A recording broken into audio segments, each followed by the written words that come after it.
I was lucky to be a witness to it. And what what the rest of Dominica didn't know was why the Granby people were so angry at the Nazis. It wasn't that the Nazis specifically was who they were angry at. They were angry about the previous owner of the Geneva estate, the Lockhart. That's the family of Jean Rees that wrote the book White Sargasso Sea. And the, the, the, the Lockharts owned Geneva for 120 years. And the Granby people were the enslaved Africans on that estate for all that time. And when slavery ended in 1834, and then we had the apprenticeship after 1834, 38, that's when the enslaved Africans got their freedom. The Granby people were a large block of the enslaved because on average, from 1820, you had like 300 enslaved Africans on Geneva. And that was one of maybe the second largest estate in the country. But what happened, the Lockhart sold to Nazis in 1949, December 1949. And then the thing that triggered the anger of the Granby people is the Nazis, Mr. Nazis evicted the 300 Granby families from Geneva, who were the tenant farmers on Geneva after slavery, right? And so he owned Geneva for 25 years, and here comes UNICEF in 1974. Somebody who had migrated to the Virgin Islands came back and led a revolution and ended the private ownership of Geneva. And that land was redistributed later on. And I will have to say, Matt, that part of UNICEF's success was the kind of ushering. He kind of facilitated a grassroots movement. The entire Granby youth community was involved.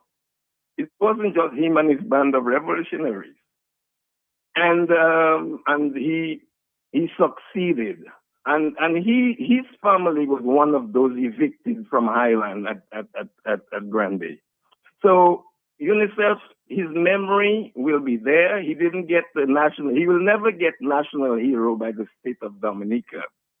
But in our minds, he is a hero, the most significant figure in the last 50 years of the last century. That is UNICEF. Well, tell me, what lessons do you think the people of Granby could or should learn from the lessons of UNICEF, of what he achieved? Well, they have to first appreciate his selflessness, Matt. You know, he's a quintessential revolutionary that I've seen. I've studied a lot of revolutionaries, but I've never seen one that close, Matt. I mean, this guy didn't take any land. He took nothing. He didn't want land. And they didn't house him properly. I felt that the state could have dealt a better job of giving him a place to live. They built something which he didn't like. They didn't consult him. If you're a man like that, you have to consult him if you're gonna build a house for him. You don't just build a house for him. And what was sad, the house they built for him, if you saw the windows, it reminds you of a jail cell. I wouldn't live there. So UNICEF rejected that. But more than that, he was totally selfless. That's the first thing. The second thing, he did right a wrong. That eviction of the Granby people that happened in 1950 by the Nazi family was not a good thing. It was a erosion of the human rights of the former enslaved people who had worked for centuries on that estate, you know.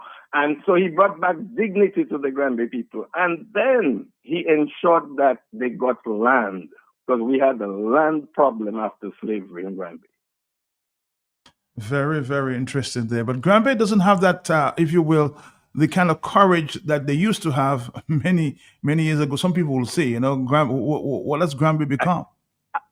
I agree. I agree, Matt. And part of it is because a lot of like my generation, have migrated. These were a whole generation of the Granby leaders migrated to the Virgin Islands, to the US, to England, and that left a vacuum that has not been filled. I mean, the people who were, when Geneva happened, I was about 17, 18.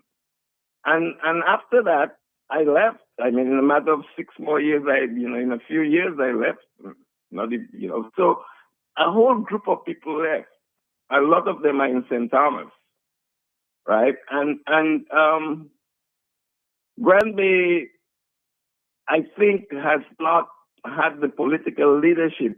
Once Pierre Charles passed, the political leadership of Granby has kind of declined precipitously, to the extent that you even have somebody who's not from Granby representing Granby in Parliament, and the Granby people accepted that. I think that was something that, I never understood that why Granby would reach that point. But is that so there has to be a revival, and I'm hoping that this current generation of people in the teens will be the next leadership of Granby, not just in politics, but in culture. We need to return to being the preeminent center of culture in Dominica. That is true. And so these are the things that UNICEF stood for. Granby being a beacon, because Granby people, that's where the origins of the Negmao in Dominica. You know what I mean? So UNICEF is the Negmao of the 20th century in Dominica, and that's what I can say about it. But do you see hope in the now leaders of Granby, those who aspire to be leaders in Granby? Do you see hope there that Granby will become again the cultural capital of the South? Yeah, Matt, it's going to be incumbent on the Granby youth, because when Pierre Charles and people like myself kind of became adults, and we decided we wanted to contribute to Granby, and we took it upon our own to organize, and we built a whole movement of groups that were studying and discussing, and Granby was a cauldron of academic and political discussion constantly, and so Granby has in post 1974 became a major place of political activity, which influenced the popular independence committees, and then the whole quest for political independence. And it's going to be incumbent on Granby youth, a group of Granby youth. It doesn't have to take a lot. In our group, it was about 10 of us, and we transformed Granby, and we produced the prime minister. So Granby can do that again, and should do that again. And I will say, for the years that I have left on this planet, Matt, I want to contribute to see how the youth of Granby can rise again, because I think they have the potential.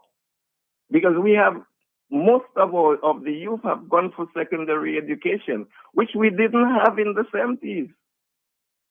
Is how we redirect their energies away from, cell phones, but knowledge.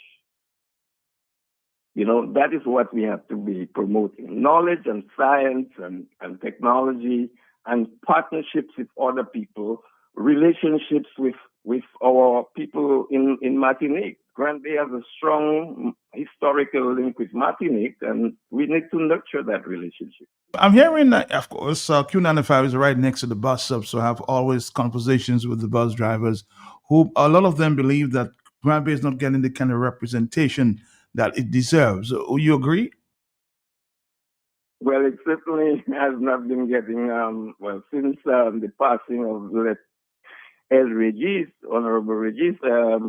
We have a representative, but he's not physically present. Granby is a large community, and if you don't know the families in Granby, you can't represent them. And that's the reality that we have. I mean, the current parent doesn't really know the Granby people. He has some family connection to Granby, but really he doesn't know. And he has not kept up the political machine of Pierre Charles. That was what was to me was disappointing. And I mean, for example, Granby has declined so badly that Granby did not have a village council election last this last time. They had to appoint a council. Not even the ruling Labour Party would put up a slate of candidates to run for the Granby Village Council. So that tells you how things have declined badly politically. And so the representation that the Granby people deserve, they're not getting it, and will not get it until we have a new arrangement in the country. I think it's all in the hands of the Granby people. If they want to change, they can make a change. You don't need anybody to help you make it. You make the change yourself. That's what we did in 74, 75. And we brought that change and we took it up on our own. And it was the entire Granby community involved. I'm not talking so much of the adults, because the adults were skeptical that that would succeed. But the youth, and at that time, Granby had an army of youth. A lot of them migrated after Geneva happened, right? But it can be done. And Granby is not just Lally. It includes Tetmon and Bordeaux and Powell. All of this is part of that larger Granby. So, it's not because I'm from there, Matt, but I must say that it's a unique part of the country. And so we get a bad rap in the media because of crime. There's some homicides there, which is a problem. But it's Granby people are some of the warmest people you could meet in the whole country. Of course, all Dominicans are warm, but I have to underscore that there's something about us, and there's a brand which people like handbag would say, "Want be more salty." That's a statement, and that was one of the statements during the uprising. Mm-hmm. It's like we're bold. Anyway. Anyway, let's turn the attention there, Crispin, while we have you on the line. Can you give us an update as to relates to the war that's on in the Middle East? And I'm hearing a lot of comments right now for the past few days that we should brace ourselves for, oil prices are going up. And that, of course, will affect us here in the Caribbean. Can you give us an update as to what is the latest in the Middle East? Will this war end very soon? Well, my hope is that the war would end very soon. Matt is having untold impact in many countries. I was reading this morning about 12, maybe even as many as 17 countries who've been affected, who've been drawn into this conflict, or have become victims of missile attacks. I don't know where this is going to lead, Matt. It's a complicated set of issues. I don't know how well the administration in Washington thought of the aftermath and of these airstrikes, and now it has affected the price of oil, and because tankers are lined up to refill up in the Strait of Hormuz, they can't go. The Strait of Hormuz is closed. On a daily basis, about 138, I believe, is the figure of tankers that ply the Strait of Hormuz filled with oil. It has been reduced to like 3, from 138 to 3. So that tells you there's a supply problem. A lot of countries are being affected who depend on oil, countries like Pakistan, China, many countries who depend on oil and gas, because not just oil, it's also gas from Qatar being the leading producer. So that waterway that is bringing all of these tankers with all the oil and gas is shut. Then you have the crisis of water, because water desalination plants have been hit. And that's going to create problems for people who need water. And you know how important water is just for life. So that's a new problem. Then you have the issue of the high school, the girls' school that was hit in Iran, and 200 people killed, girls in schoolgirls. That's a worry. And then what's that going to do to food? Um, the Part of the oil industry is the production of urea for fertilizer, and Iran is one of the big producers of that, and so that fertilizer prices could even go up because of this conflict. Something we never thought about. We always been focused on food imports. That food would double in price just because transportation of food will increase. So freight rates are going up. Insurance rates are going up, Matt. That's one of the big ones. The tankers, because of airstrikes and the Iranians have sunk one tanker, I think, in the Strait of Hormuz. So insurance rates have gone skyrocket, and that's going to come down in the price of freight around the world. So it's a global. It's now having the global proportions and touching all the continents. And that was an unforeseen outcome of this war. And so, But it appears, I'm just saying, it appears that, are we doing enough in terms of CARICOM, the OECS, to prepare our persons, our people in these territories to face the consequences of this ongoing war? well, I think it would be important for the government to at least alert their people that the price of the petrol pump will go up, or is likely to go up. I don't think anything will happen until April, when April prices really kick in. But we're almost moving into the middle of the month, so April is not that far. But that's when I think we'll begin to feel the impact of this. Now, in the U.S. already, in 1 week, the prices of petrol has gone up by almost 50 cents. And that's just in the first week. Now we're entering this second week. It's expected to go higher because the scarcity that exists now, it will increase the price, sure. Well, as you say, we have to tie our ways here in the Caribbean region because it's certainly will affect us at some Well, stage. get your charcoal, Matt. I think families who can have some charcoal as well, in case your cooking gas import is short, it's slowed down. I'd say slowed down. I wouldn't say short. Slowed down. Cooking gas is one of the things that a lot of families depend on, especially in the rural area.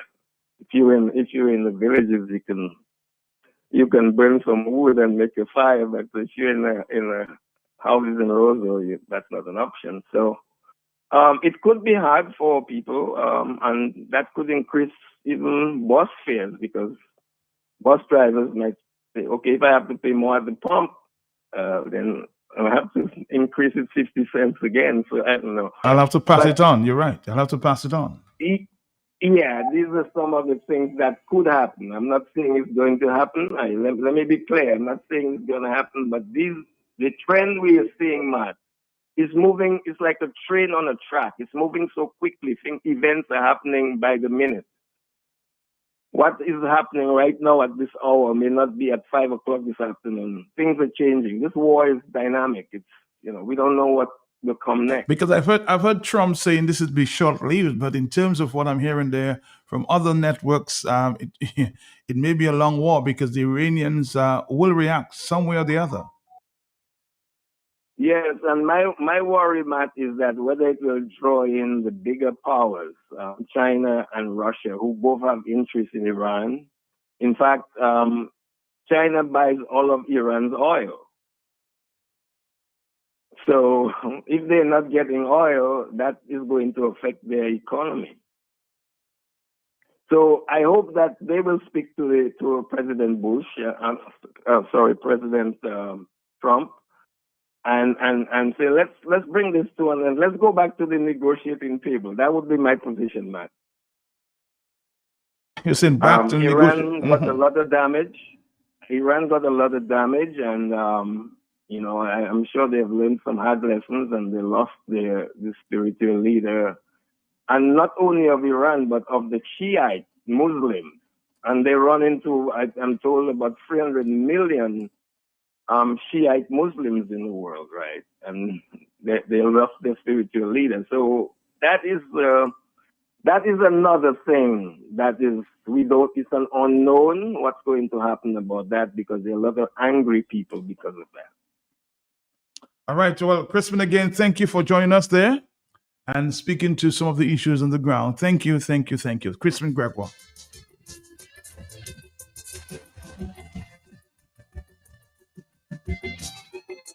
Finally, after a long morning, nobody wins the war. The war goes on. We'll come back with some comments before we go. A lot of issues to explore here. From heaven since time began, and it time and time again by man and every man. Yet man wouldn't learn from history. It makes them more violent. Producing deadly weapons with nothing but evil intent. So the war will never be over. Peace will never be seen. Long as man in his quest for power keep destroying fellow human beings. Fellow human beings. I'm telling you, nobody, nobody. When you're ready to think of it, nobody wins a war. But the agony of defeat will linger. They constellating one another and superpowers. Looking for more power. As long as violence and aggression still dwell in the hearts of man, brother, the war will go on. It cannot be won. No, the war will go on. It cannot be won. Fall out from what scale? Plenty agony, plenty pain. Economy left in shambles that may never rise up again. Collapse of the money system, disruption of foreign trade. People turning against their leaders for the plan that they have made. Environmental pollution, radiation taking its course, and the thousands that die in battle over thousands of human resource. Of course, I tell you, nobody. When you're ready to think of it, nobody wins a war. The brutal clash of ideology, carnage and social anarchy, and life reduced to pitiful dimension. The falling back of progress and growth for entire generation. Sister, the war will go on. It cannot be won. No, the war will go on. 10:26 in the morning, Tuesday the 10th of March in the year 2026. Let's take a few voice notes now. Good morning, Matt. Morning. Based on what Mr. Gregoire just said, I believe one of the fundamental things that's happening in terms of who represents not just Granby and other communities, other constituencies, is that the people are not deciding and choosing who is most appropriate to represent them. The person is being handpicked by somebody else for someone else's influence. And that is a major problem in a lot of constituencies. Because what we see I will give you an example. There is a constituency now. I suspect someone is being earmarked to be the next pan rep. And it's because of that you now see the person in the community coming around people getting involved. Now, I always say leaders are born, not made. If you do not have it in you to be a people's person, it doesn't make sense you force it just because you want to be in a certain position. It means that you are going to be in that position and your main focus will be what you can get for yourself, the good time and the benefits. That will be your main focus. So you will, with that being on your mind, you will not be inclined towards the people as the main focus on doing things for the community. You have to be naturally a people's person. And that is what has been lacking in Granby. Is it not just Granby, a lot of other communities.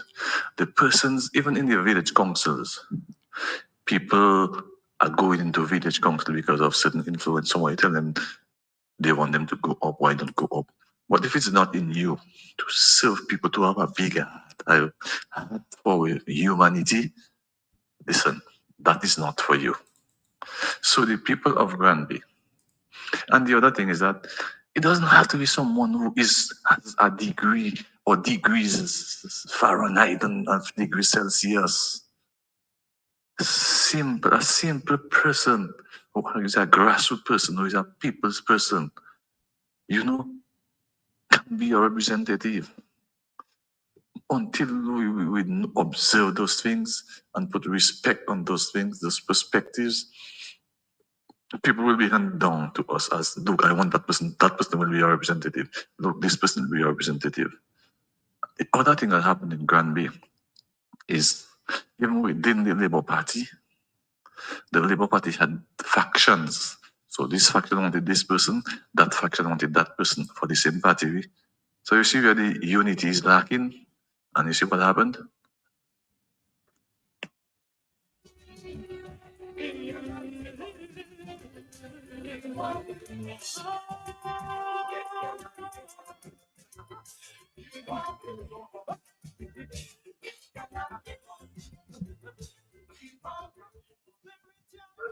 Hey, Matt, good morning. Matt, I always sit down and listen to you. And Matt, you see, sometimes that's why I say I really believe in your in neurology. After a person die, you want to have so much things to say about that person. Then you want the world to know about the person and what the person did from what the person didn't do. And when the person was alive to get the flowers, they didn't get it, Matt. Because Matt, I saw this thing on Facebook, and whoever put it up, I had to tell them, but who are you talking about? What's the name of the person? Then they add the name of the person. I never heard of this guy yet. I never heard of what he do from what he didn't do. I mean, everybody here and they getting recognition here and they getting plaque, here they getting award and everything. How come you never hear about this guy? Not even none of his part of them never recognize him to the not even on National Day award or anything at all, Matt. And that is why I'm saying it is too late now to really talking about the guy what he from at because to me, listening to this guy, I don't even believe that this guy had a happy ending, and especially the people of Granby. I do think he had an enjoyable moment, and I really hope in his last days while he was on dying, they really treat him well, that he go to meet his maker in peace. But I don't think talking about the guy no matter seriously, I don't get it. I don't he should have heard all these things while he was alive. And I really never heard about this guy. She's talking about UNICEF.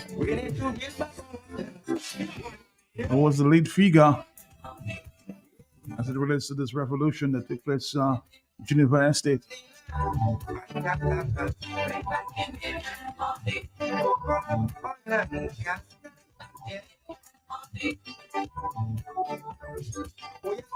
And you're right, Maureen, they sure forgot this hero from Granby.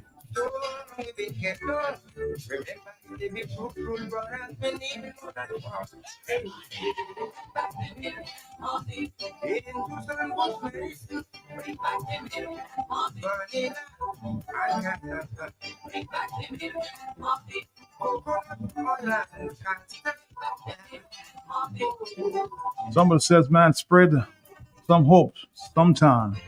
The world is not over. It's not our home. We've been already. We've been here already. Shortage of gas prices high. We survive. After Maria, we survive. Come on, let's trust God and we are safe. We have enough. Trust me. We can survive with all these things. It will be hard, but it's not impossible. All social media. Original DJ Sly.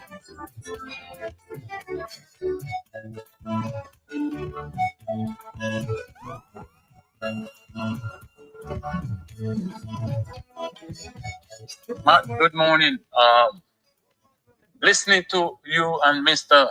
Martin this morning, Matt, may I first say,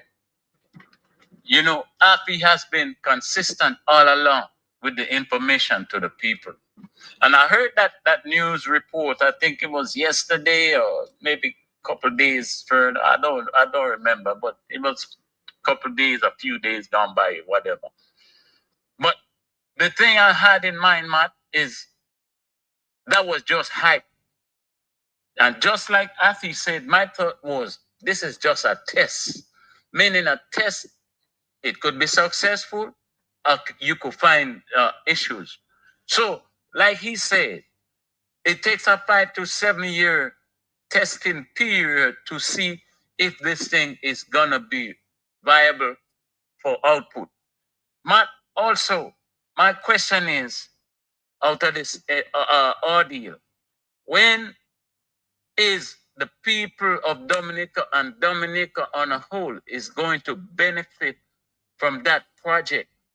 And I don't know why they needed Allmet, what's the name of the company there, to come in and take over, Matt, when all this passport money that was invested in constructing all these big projects in Dominica, Matt, when is Dominica going to benefit from all these superstructures and this geothermal and what else they have, the tram and everything, Matt, for $11 billion spent, Matt, or gone somewhere, I don't know. When is Dominica going to have full ownership of its own industries from all that money spent, and the citizens of Dominica will see reprieve from these kind of things, Matt? That's my main question out of these projects. When are the people going to benefit and the country, not investors, outside investors? The World Bank help and the passport money. There was enough money to put all these major projects on the table and that the country benefit for now and in the future, Matt. This is my question on the table. And I know I'm gonna catch heat from those people who don't seem to have understanding of how these things operate, because all they're gonna do is talk a bunch of nonsense. You're gonna get them calling your radio station. I just heard Mr. Crispin said that UNICEF will never get the national hero or whatever the terminology he used. But Matt, I think in all fairness, UNICEF should, because he led a revolution that changed many people's lives. To this day, Matt, he gave the people land, he gave them freedom, he gave them access they never had before, right? Their forefathers were slaves on the plantation, and they end up owning land through his revolution, leading the people into freedom. So that man, Matt, he should have been much bigger in Dominica history than we know. And then, like I've always said, we always wait people die to recognize their contribution and their accomplishments. And that's a bad habit we have. We don't see things for what they are, Matt, because of our ignorance. Matt, good morning. I'm listening to your program. Original DJ Sly. Look up what I do. We are going our country. Brother Waddick says we need a Heroes Day to celebrate our heroes, huh?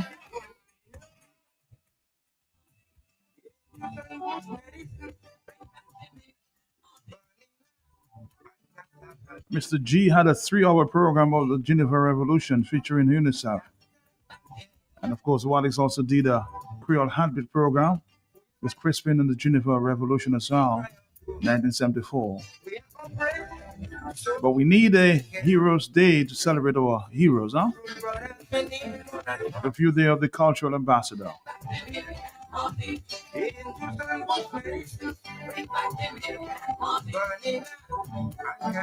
Don't forget, 1 o'clock, we return to Deboche. We'll have 2 environmentalists and 1 geologist from Jamaica via StreamYard.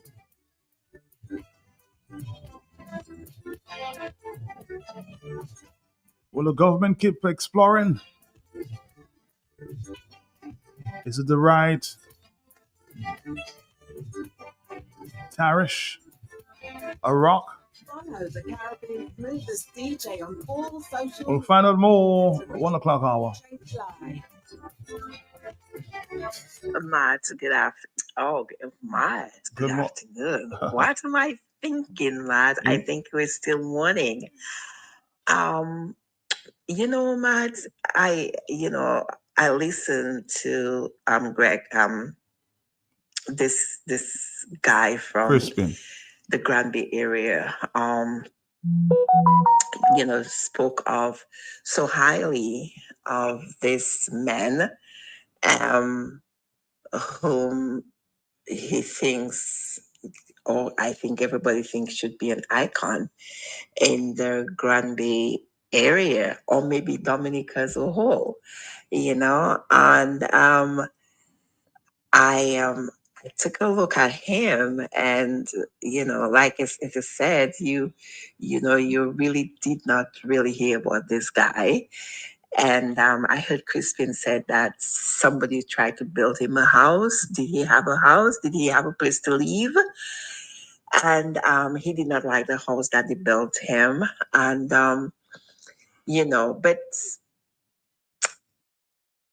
the thing is, people don't believe, or they do not cherish, the people who have contributed in so many different ways in the community. They do not really cherish these people. And I'm thinking, if this guy did not have a place to live, Grand Bay is a very big community. And as he said, a lot of people left and migrated and went overseas. So because of the way he contributed to the Grand Bay people, where he did not even take anything for himself, somebody else would be fighting that fight, and then they want their share. Couldn't some people come together? I don't know what his story is in terms of living conditions and how he lived and what quality of life he had. But because of what he did in the Grand Bay area and Dominica on the whole, couldn't some people who at least can afford it come together and let this man live with some dignity before he passed? And then you hear how great thou art. I'm just saying, Matt, and when it comes to the representation, I heard he spoke of representation. And yeah, you have people who are parliamentary representatives for people in Dominica, where they are handpicked by the Prime Minister, not to represent the people, but to represent him and to make sure they become seat warmers and to do what he wants them to do in order for him to stay in power. And they're just happy to do that because at the end of the day, they get a paycheck. I remember seeing a video where after the election in Granby, the by-election they had in Granby, and Vince, was in Granby on a regular basis. Vince went to Granby on a bike, beautiful bike, and he's nicely dressed. And I'm seeing young guys running after the bike. And some of them have no shirts on, most of them had no shoes on. and they were running after him on the bike. It's like an admiration. That's our representative now. Look, he came on his bike. And it just reminded me like years ago when you would look at some pictures in Africa and how, you know, badly off the people were and and I was like, oh my God, I can't believe I'm looking at this, you know. And the people are happy with that. When their representative can come with a nice car in the community and build a mansion, they talk about it. Whereas they themselves can't afford to build the smallest home for themselves. And they admire their representative to be able to, you hear it from people when people ask for accountability from Roosevelt Skerritt. You hear people tell you, but he haven't got to tell anybody he's going anywhere. It's his business. That's how our people think. And the first change that needs to happen in Dominica, it's the mindset of our people. We need to change our mindset. Some people still, they have a cell phone in their hand now where they could communicate to somebody in London on WhatsApp, but their mindset haven't changed. Everything around them is changing, but their mindset a lot. And it's amazing that even the young people, I think they're even worse than the older people. I'm just saying that this morning. Have a great day, everybody. It's Tuesday. Maybe Taco Tuesday, Matt. Are we going out to tacos tonight? I don't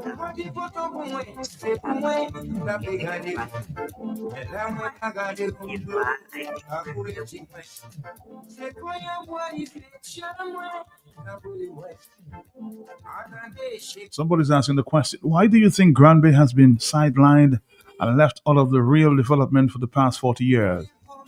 The elites in Dominica will always see UNICEF as a criminal, and the new elite of the Skerrittites bears the burden to uphold this perspective. Skerritt doesn't want Granby to rise up in any way or fashion. It is to his benefit, and the spirit of UNICEF will go away quietly.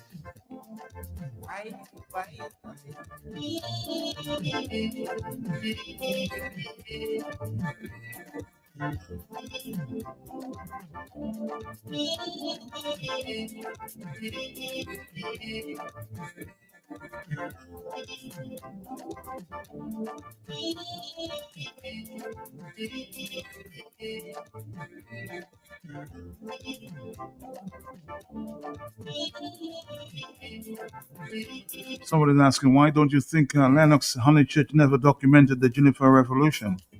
That's a type of biased reporting I cannot stand with him. I'm tired of reading our history from the perspective of the colonizers.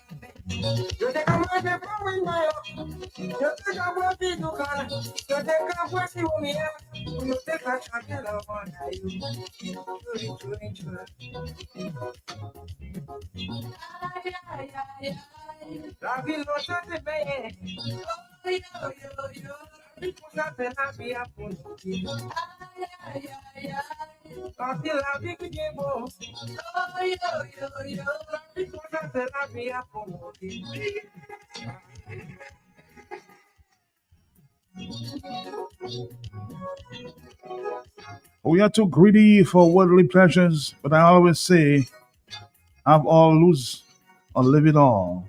No love in the world, and there will be no peace until we see the face of God. That's our perspective here.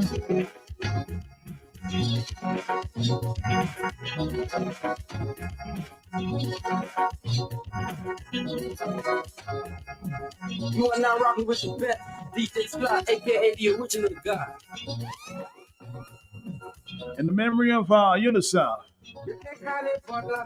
playing some midnight groovers until the 1 o'clock hour when we present the Debwash issue here. We have Environmentalists from Dominica and Wanda.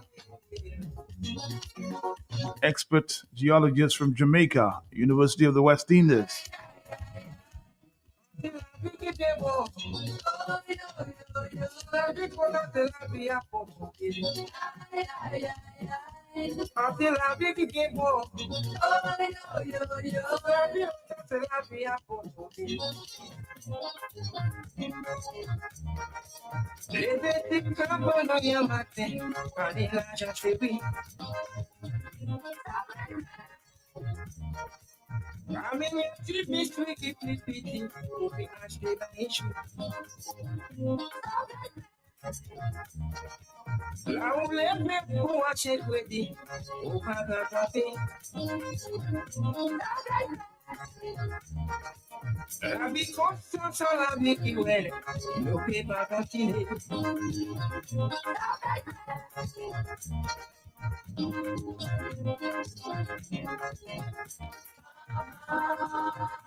You're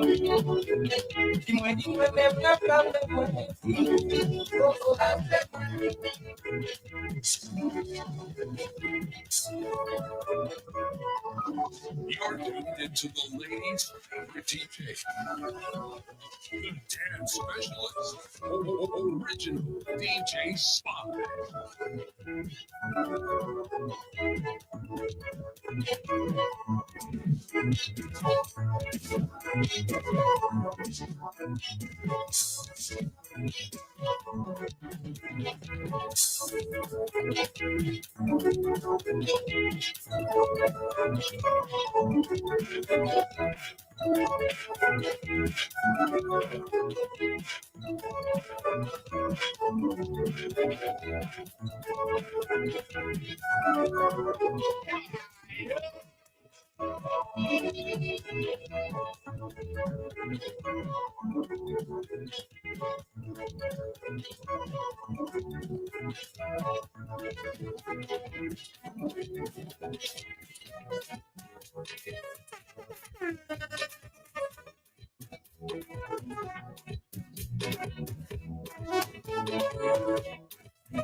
You're listening to the most versatile DJ alive, original DJ Sly.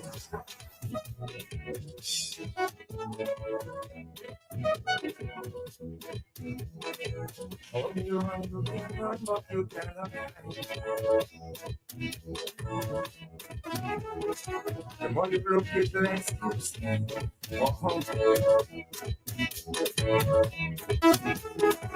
Only you run looking for what you cannot find.